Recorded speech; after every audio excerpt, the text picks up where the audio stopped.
Hello, most welcome to 1281. It took quite a long time to read the last leg of Roberto Mangabeira Unger's and Smolin's A Singular Universe, so there wasn't much time about to go ahead with the quantum mechanics of the present. I'm sorry about that. It's here. I think it's better that I finish off the papers I do have here, if possible, especially when it's so interesting as it is. I just recommend you to be patient with the reading, and if you want to, I can send a file to you. You can have a look, see yourself. Nothing illegal in that. It's actually Roberto Unger himself who wants it to be read. It is from his homepage. It has a very nice font, and that does help with a rather cumbersome work to get the meaning.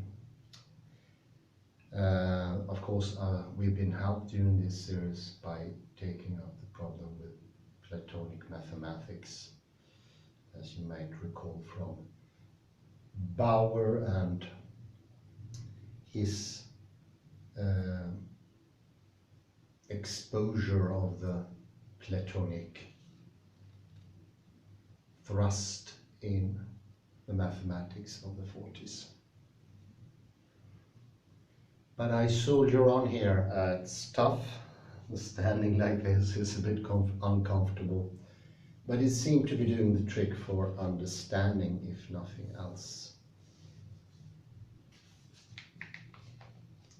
And I think it's a good training for the postural muscles. We should be able to stand for prolonged times without the need of just putting all the weight on one leg.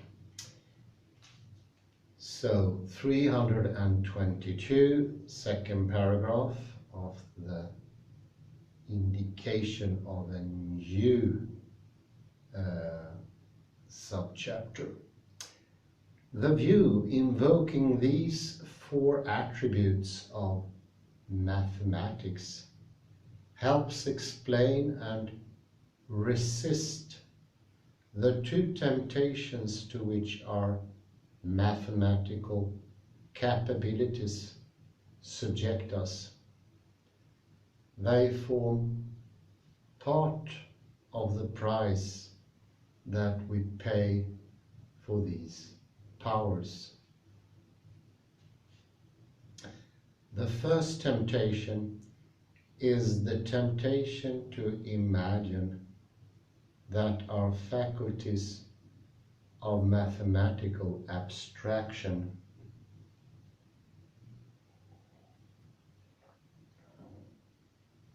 give us access to a doubly privileged form of insight. It is privileged by virtue of addressing a realm of timeless truth, distinct from the natural world in which we move. It is also privileged as the result of enjoying a species of certainty for which we dare not hope in the practice of natural science. In this light, mathematics begins to seem not just like a higher insight into this, our world, but also like an insight into a higher world.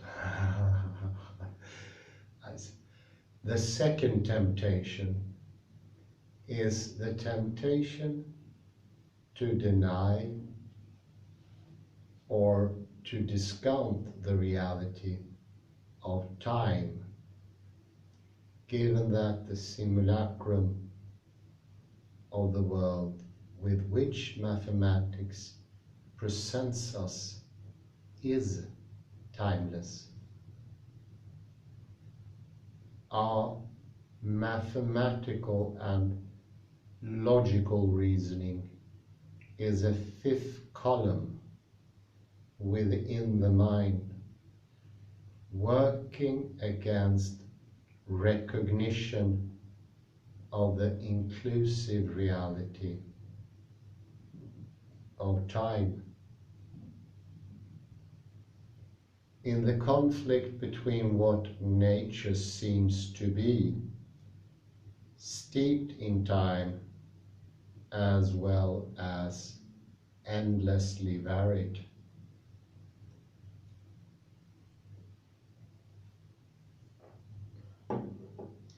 and what mathematics appears to say about reality, we may be seduced into siding with mathematics against nature.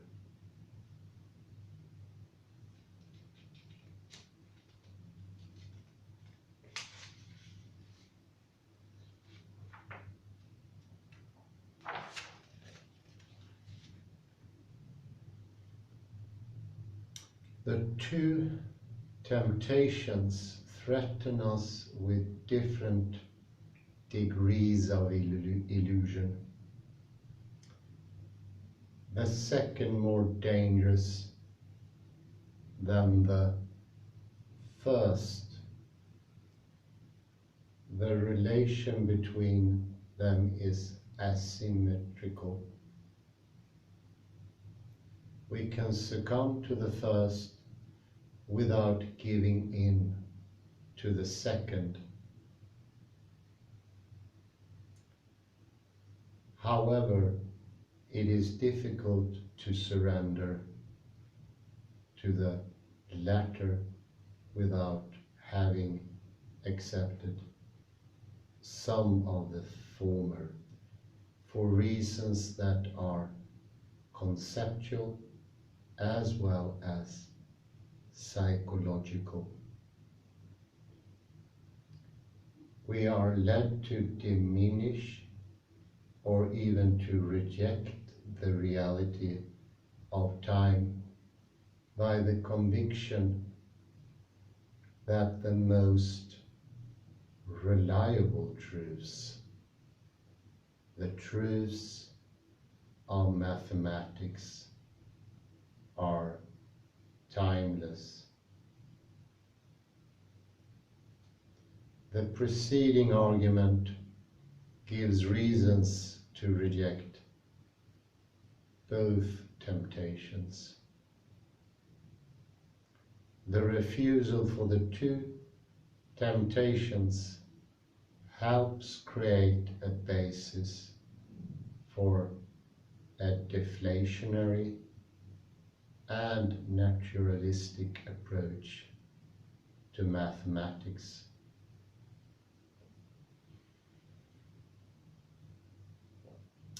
A natural evolutionary conjecture, the removal from time and from phenomenal distinction that lies at the center of mathematical reasoning need not be viewed as a miraculous flight from reality. It may be capable of explanation in straightforward naturalistic terms. One such account appeals to natural evolution. I do not hope to show that this account is true, I present it only to show how, in principle, one might make sense of this exceptional and decisive feature of mathematics without contradicting our present understanding of ourselves.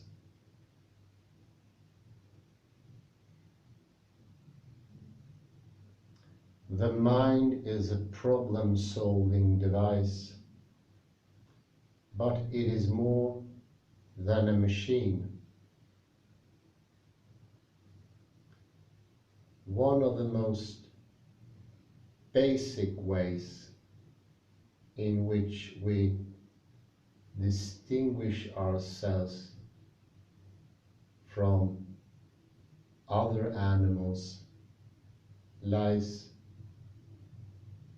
in the manner in which we can use our minds to deliberate on courses of action in circumstances requiring initiative.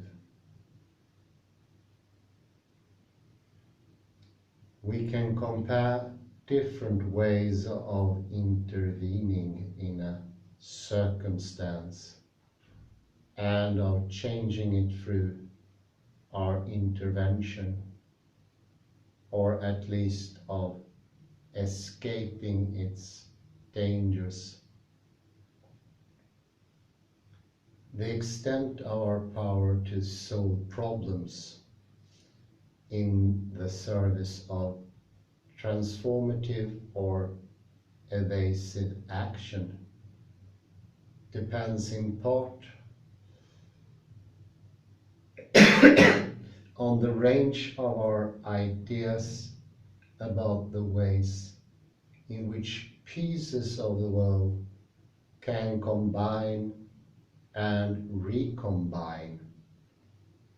It is a power that may be strengthened when such ideas cease closely to track the apparent structure of the circumstances.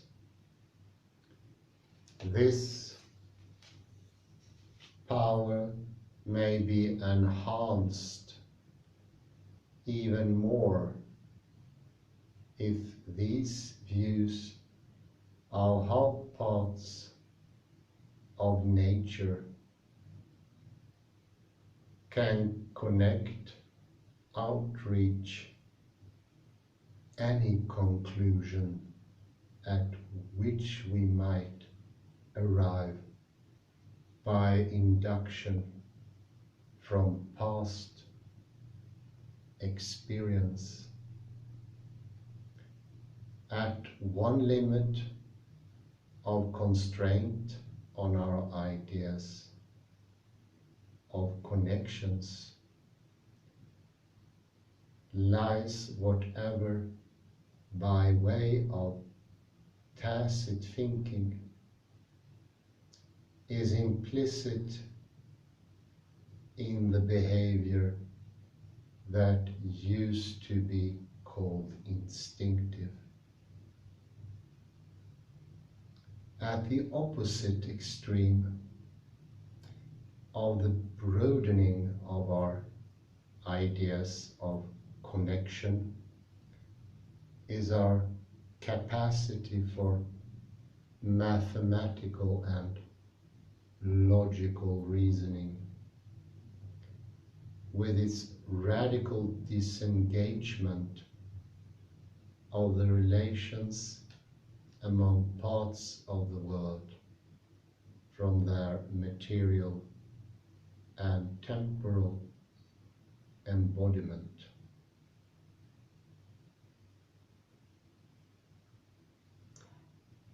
The apparent exception to the acknowledgement of time and phenomenal variation vastly increases our problem-solving capability. The power of mathematical and logical abstraction is useful to our abilities for circumstantial problem solving. It enables us to form, to develop, and to deploy our most general ideas about structured wholes and bundles of relations beyond the confines of any particular circumstance. The link between situated, action-oriented problem solving and our abstract relational thinking recurs in science. For science, the counterpart to the practical imperatives and restraints of action is the central role of the scientist's instruments.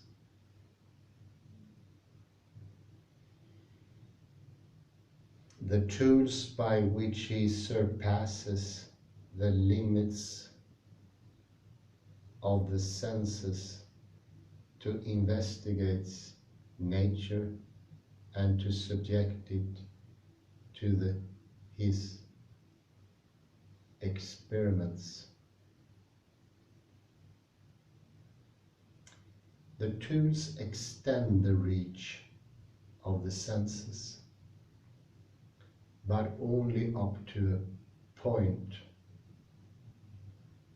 All they can deliver is a fragment of the world within a circumscribed horizon. Mathematical invention and inference enhance and expand the stock of our ideas about how pieces of the world connect, and do so in ways susceptible to numerical and spatial representation. They rescue the instrument conditioned practice of science from its narrowness of view.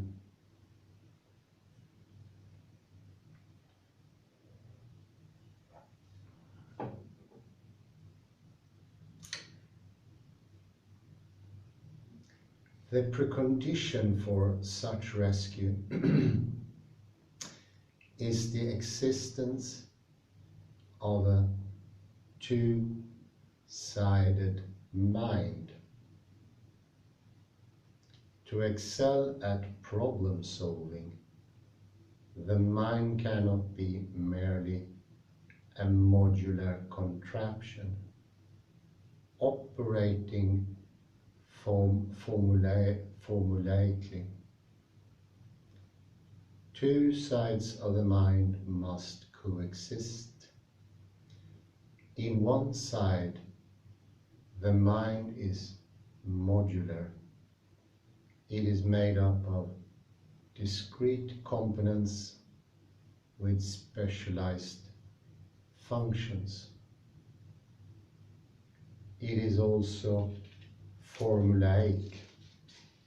It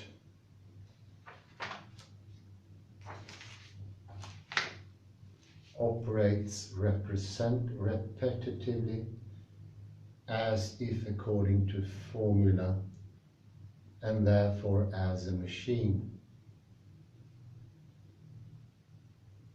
In another side, however, the mind is non-formulaic.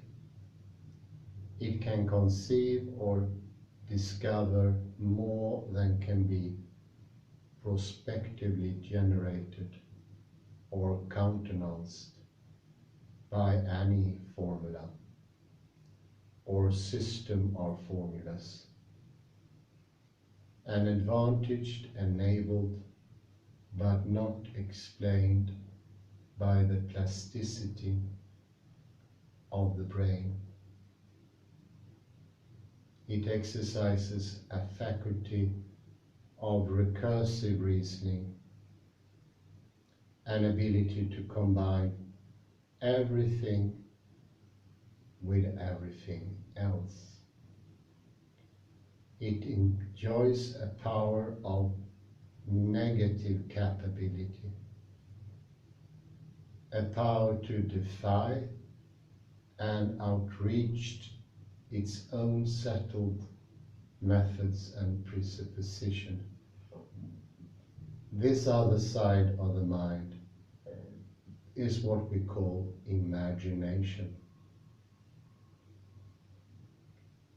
Our problem-solving abilities are the most strongest when we are able to think more than pre-existing formula can accommodate, and then retrospectively come up with formulas to make sense of our formula breaking discoveries.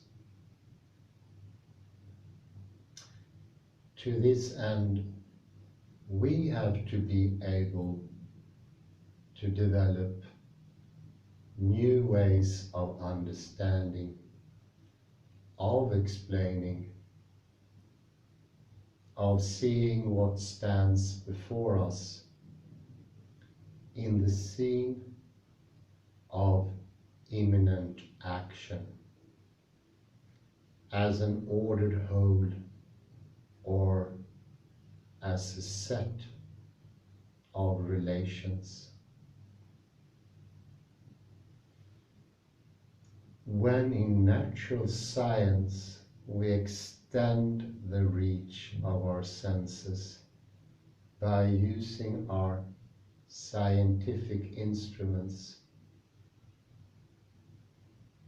we expand the setting of this dialectic between problem solving and mathematical or logical abstraction.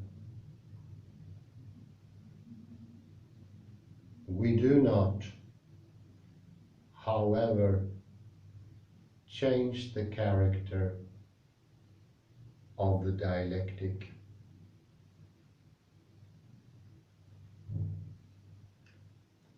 The history of mathematics reconsidered, soaring above the world without escaping it. The history of mathematics over the last century and a half inspires directions for developing this view of the attributes of mathematical reasoning and of its relation to natural science. At the same time, the view suggests an understanding of this history that is at odds with entrenched preconceptions about the role of mathematics in natural science.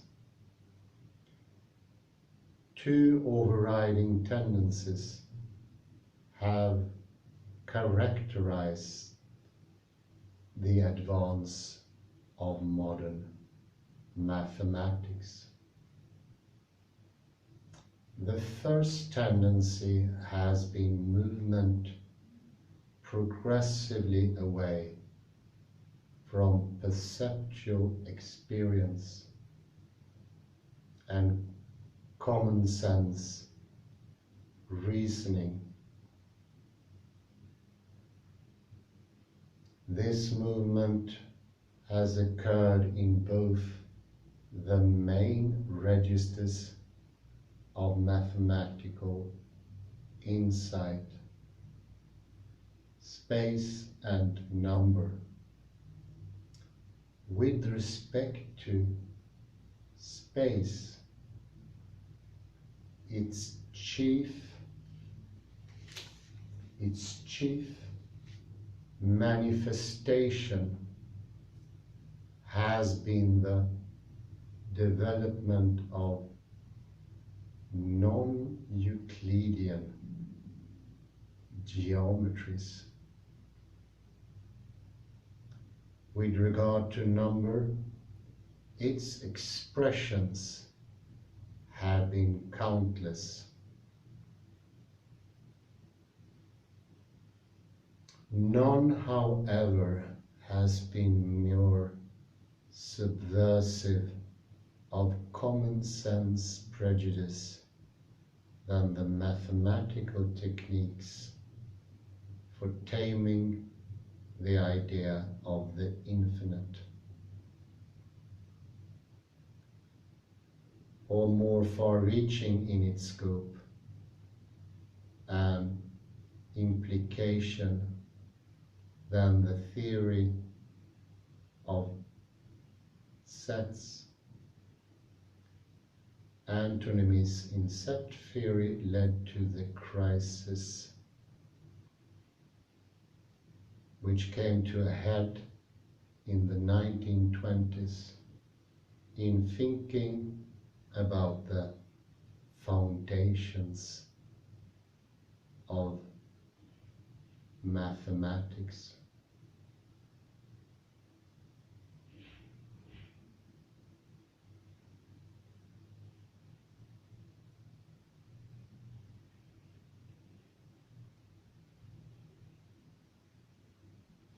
To understand the significance of this movement beyond the limits of the manifest world is to deepen the point of the natural evolutionary conjecture previously stated. The relational ideas that form the subject matter of mathematics are initially inspired by our experience of the reality that we encounter through the senses. Those ideas present the spatial and numerical realities of that world, abstracted from their embodied, individualized, and time-bound expressions in nature. Once abstracted, they then become the starting points for the internal developments of mathematics. In principle, our ideas about space and number, and more generally about structured wholes and bundles of relations, can expand in two distinct ways.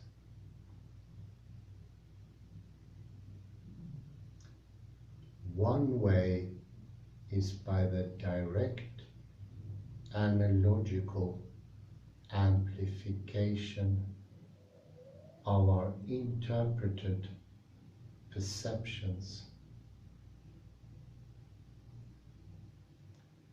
Around our perceptual experience, we develop by combination of analogy and abduction a periphery of broader ideas about the connected realities and possibilities of quantification and spatial disposition. The instruments around which we organize our practices of natural science extend the reach of our senses and thus push forward the point at which the work of abstraction and abduction begins.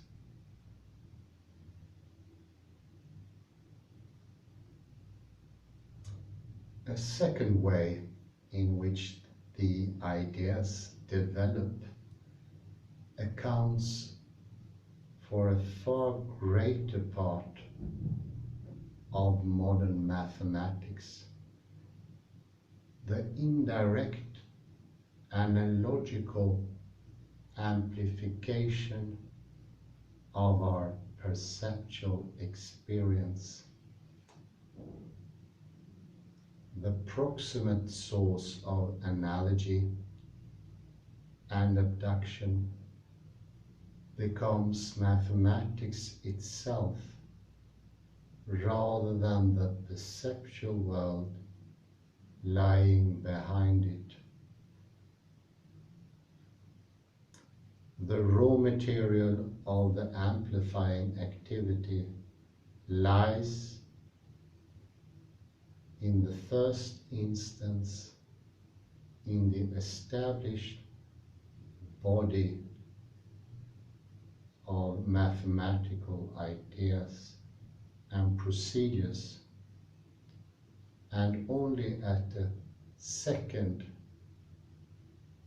removed in the reality that we perceive through the unaided senses or senses enhanced by our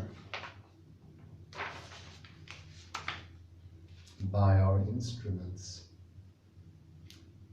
And this is out, I have to read that. The truth in Brouwer's intuitionism is to recognize that mathematical insight ultimately must be insight into givens that just happen to be one way rather than another. The mistake is to fail to acknowledge that these givens are those of nature, grasped either directly or indirectly, rather than simply of our mental experience.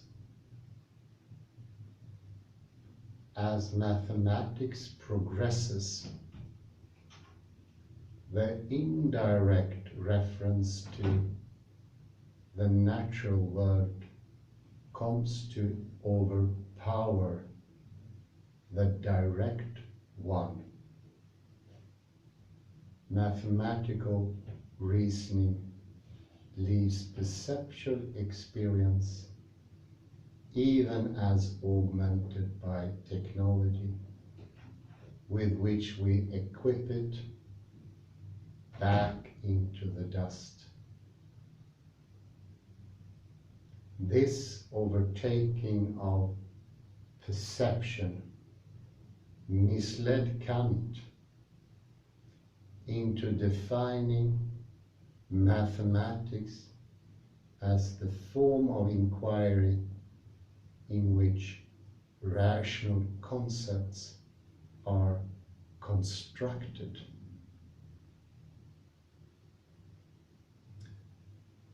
The divergence of mathematics from perceptual experience, which has become the most striking feature of its history, suggests an objection to the view of mathematics presented here.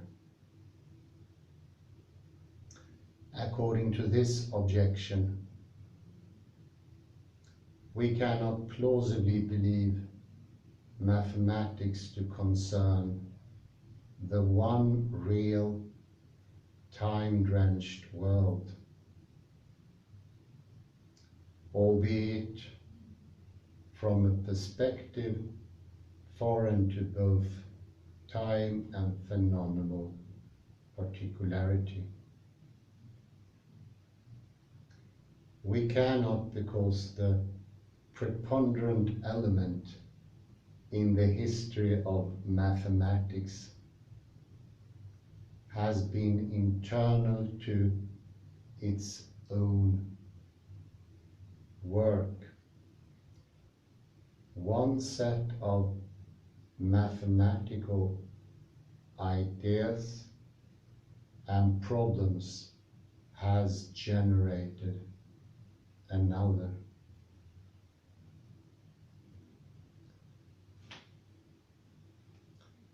One branch of mathematics inspires the creation of another, either as the result of questions that it poses to itself, but is unable to answer, or by the force of an analogies that it arouses in the imagination of its students. If mathematics is not about an independent realm of mathematical objects, it must therefore, according to this line of argument, be chiefly about itself.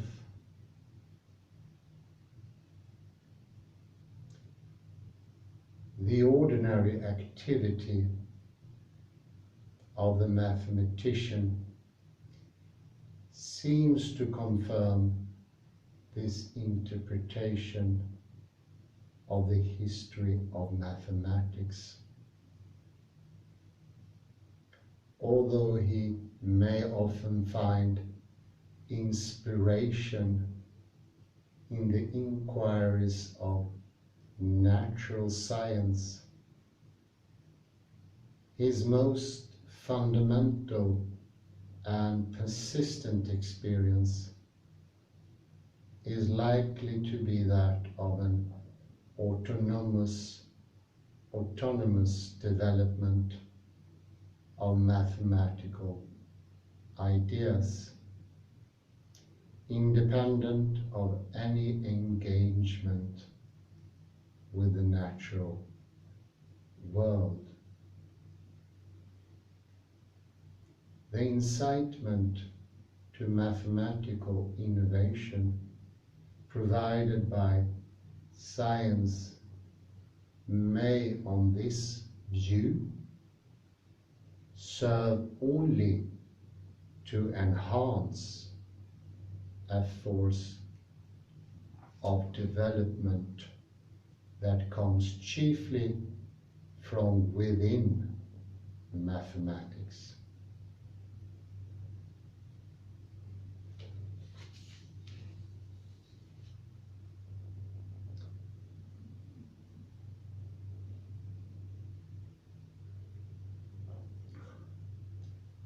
The lessons of the history of mathematics do not, however, undermine the thesis that mathematics explores a counterfeit version of the world seen in its most general and abstract features, and robbed to this end of time and phenomenal particularity.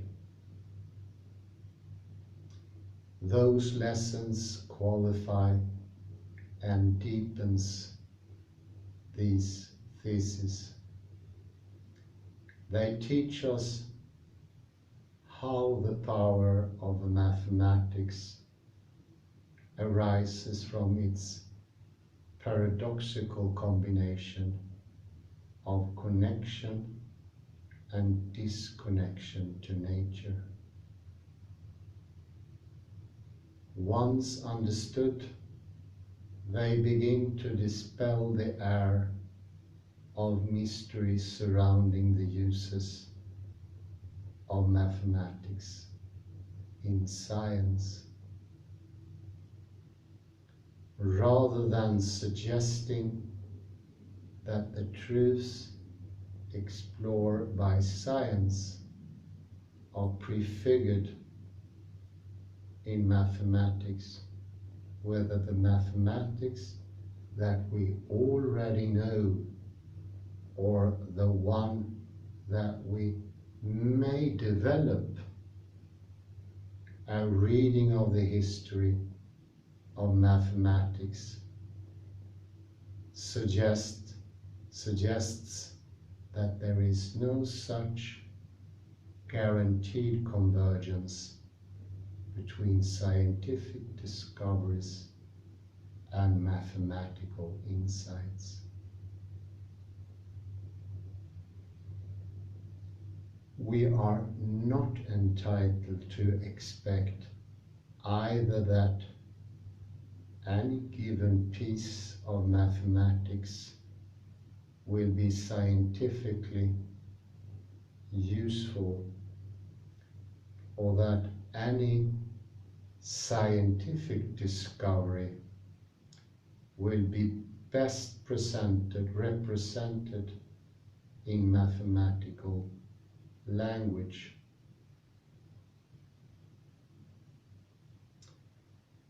The two decisive forces in the history of mathematics have long been its internal development and its engagement with natural science. Consider them first separately and then in concert.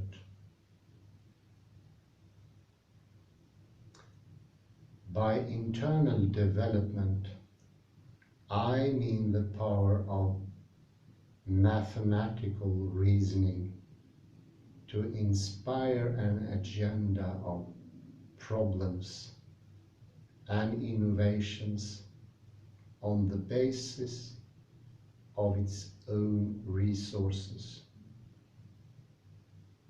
without further regard to representation of any part of nature.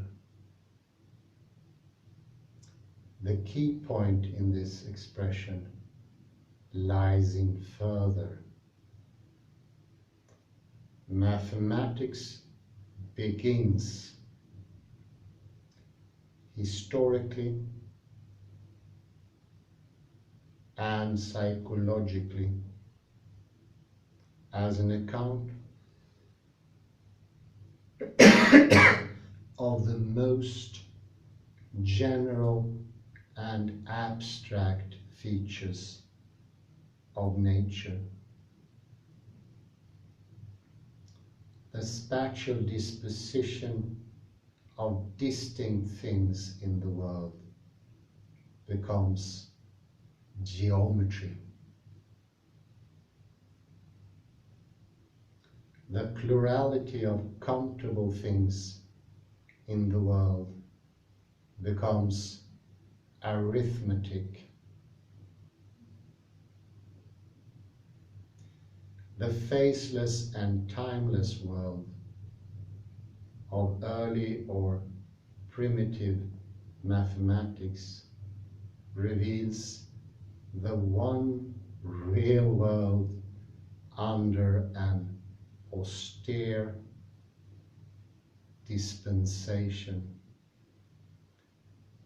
It forms a core repertory of ways of representing structured wholes and bundles of relations. The distinctiveness of this way of considering the world is not limited to its selectivity. It consists also, and above all, in a feature of that mathematics shares with logic the timeless character of relations among its propositions.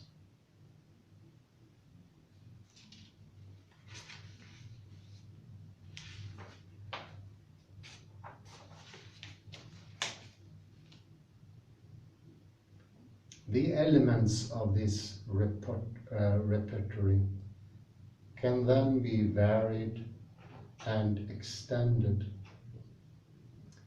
Each successive variation or extension can take place without any one-to-one relation to any branch of science.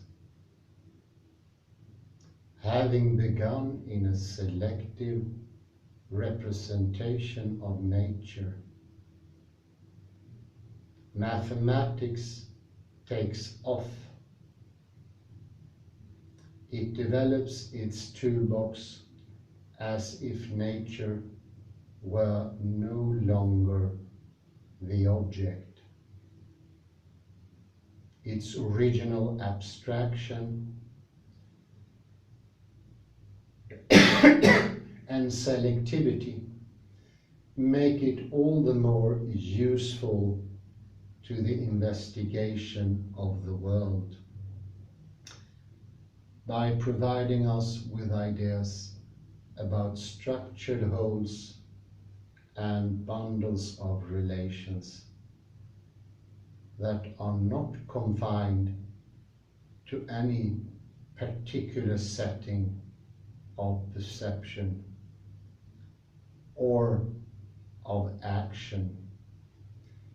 The subsequent history of mathematics under the impulse of internal development reaffirms the principle by which mathematics increases its power to inform our understanding of nature by distancing itself from any particular understanding of how nature works or of what it is. Sometimes the internal development of mathematics is no more than a recursive reasoning at work. The assumptions or axioms of one branch of mathematics become the subject matter of another.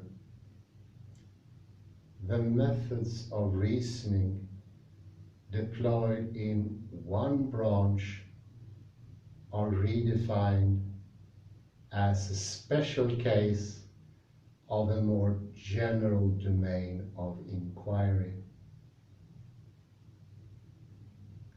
At other times, a field of mathematics generates enigmas that cannot be solved without recourse to new conceptions and methods.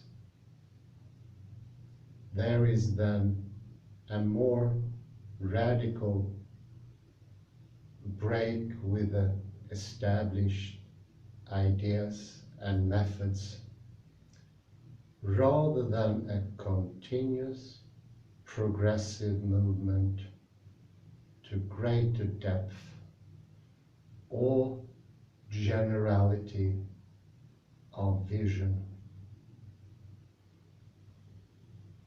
At yet other times, neither the conversion of presuppositions into problems, nor the struggle to reckon with the riddle is the driving force of internal development. One set of mathematical ideas and methods suggests by analogy another, seemingly disinterested in the world.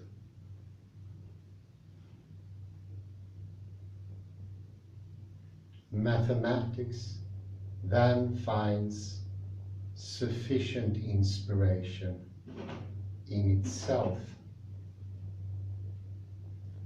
The conditions of the internal development of mathematics is that mathematics rob experience of some of its most basic and pervasive features, its temporality and particularity. However, the condition is also that mathematical reasoning retain a connection to the world. Without such a connection, mathematics would become a fantasy and a hallucination. The thesis that it explores an independent realm of timeless objects would provide this hallucination with specious metaphysical basis. The thesis that mathematics has itself for a subject would describe the hallucination reassuringly as self-reference.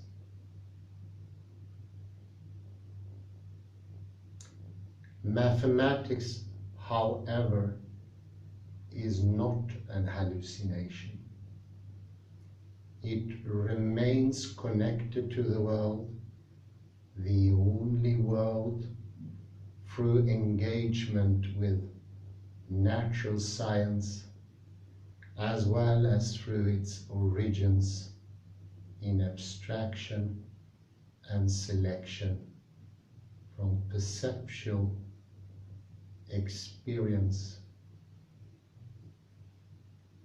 Science now comes increasingly to occupy the place of perception as the bridge between mathematics and nature. Sometimes science offers mathematics the challenge of finding a way to represent a discovery that will make patent certain symmetries and connections latent in nature.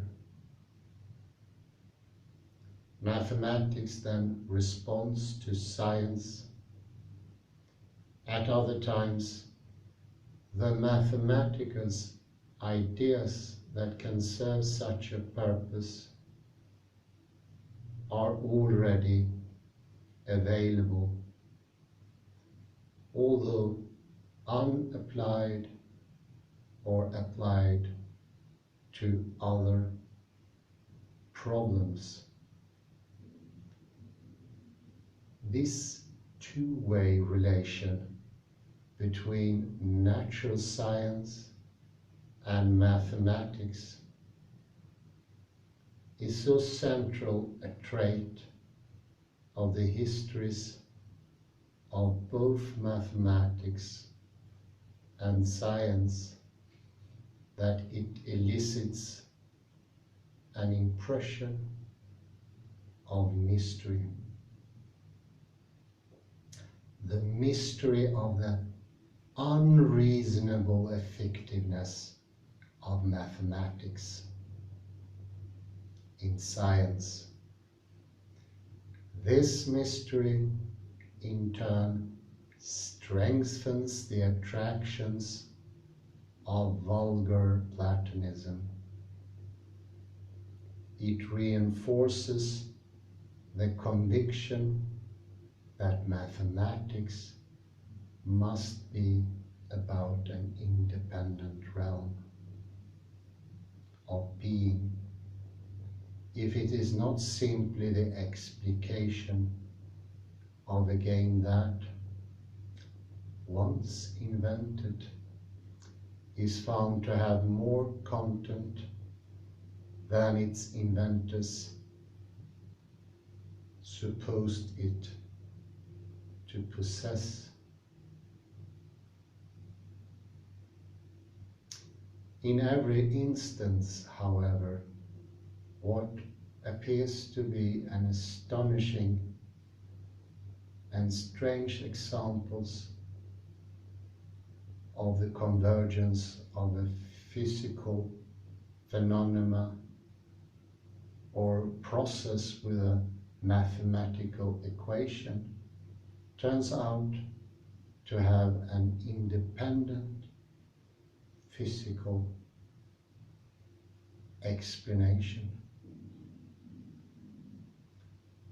That the process of phenomenon lends itself to mathematical representation at all is the result of two circumstances which operate as unspoken presupposition of its mathematical portrayal. The first circumstance is the character of the mature, cooled-down universe, invested with the attributes that I earlier described, a defined structure of division into natural kinds.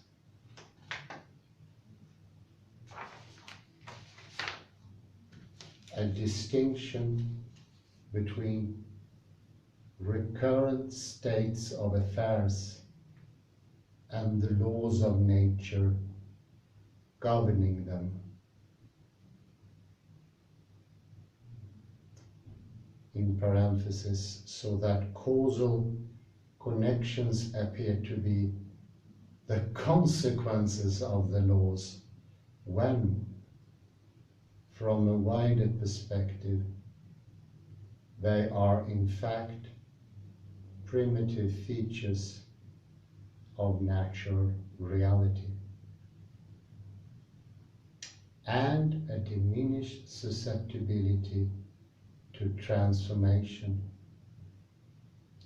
or a restraint on the range of the next steps,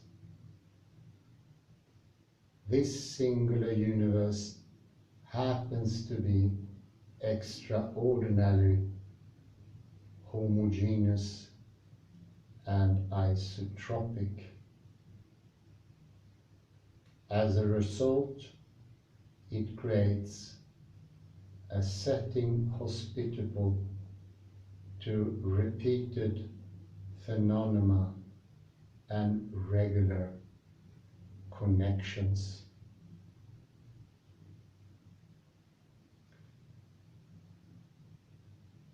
The second circumstance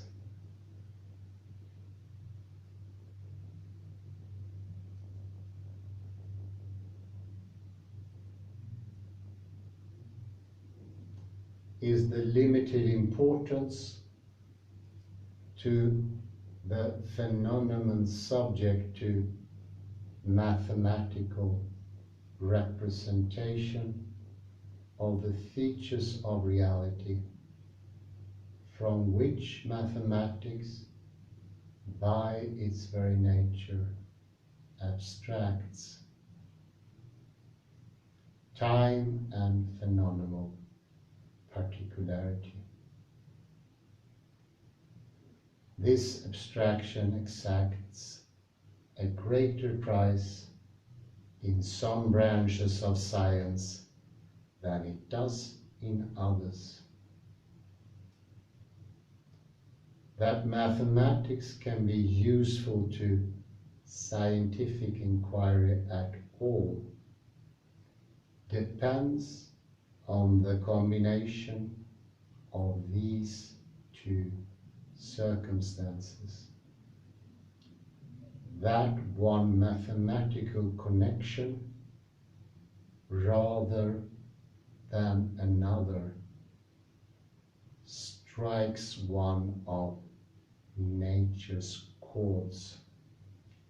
However, always has physical reasons. Reasons that can be formulated in non-mathematical language. Mathematics may help suggest the physical picture. It can never on its own establish or even imagine such truth. We do not overcome the limitations of a scientific insights simply by giving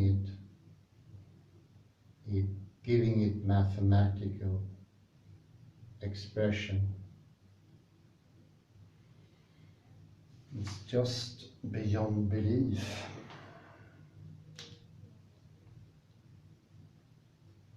One goes from clarity to clarity. A mind as sharp as a knife is doing the opposite to Occam, I would say. This is the Occam razor in reverse. If you use Occam's razor on top of this misunderstanding, it won't do anything good. But here Occam's razor is coming into how mathematics should be treated. And I realize more and more Brouwer's argument for saying that mathematics is eternal and Platonic also stops mathematics. How could it develop if we already more or less know all of mathematics? It cannot project or develop or invent itself. It's easier for me to understand what a disaster Gödel would have been if his thought theorem were to be proven in the way he wanted. It's a limitation. It's actually a straitjacket. It's a straitjacket that works because what you stop, you will never ever see or even have an understanding of. What you lose out in an axiomatical theorem-based mathematics will never ever show its face, because it is a priori shut out of vision. It can never come into perception. The buck stops here was a saying by Roosevelt when he wanted to the inflation of the American dollar to stop. They said the same thing on mathematics, involuntarily and unthinkingly. Now they felt in the 19th century conference with Hilbert in charge, let's stop mathematics now. And if it wasn't bad enough, mathematics had come to stop science itself, involuntarily, and thanks to its successful structure. When it reached a certain level of sophistication and sharpness and refinement, it stopped everything.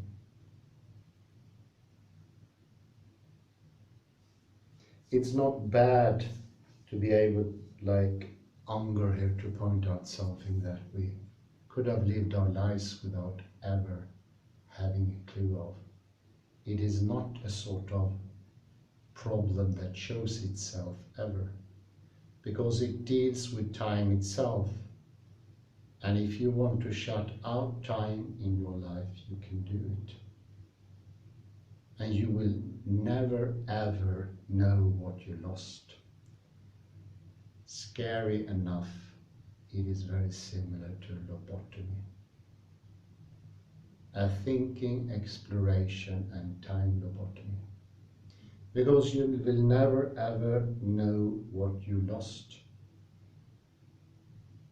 The fears of Brewer are much bigger in Unger, because it incorporates who we are. And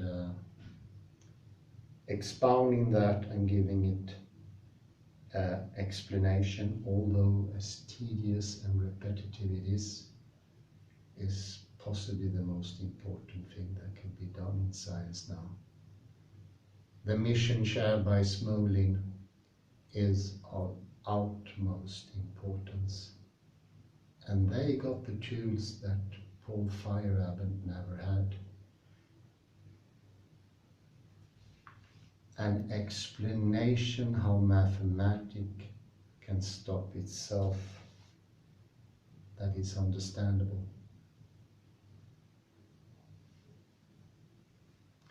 I say thank you very much and have a very pleasant afternoon. We still got some residual light here.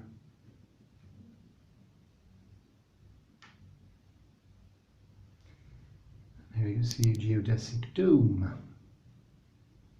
to the right of the Ferris wheel. Bye bye.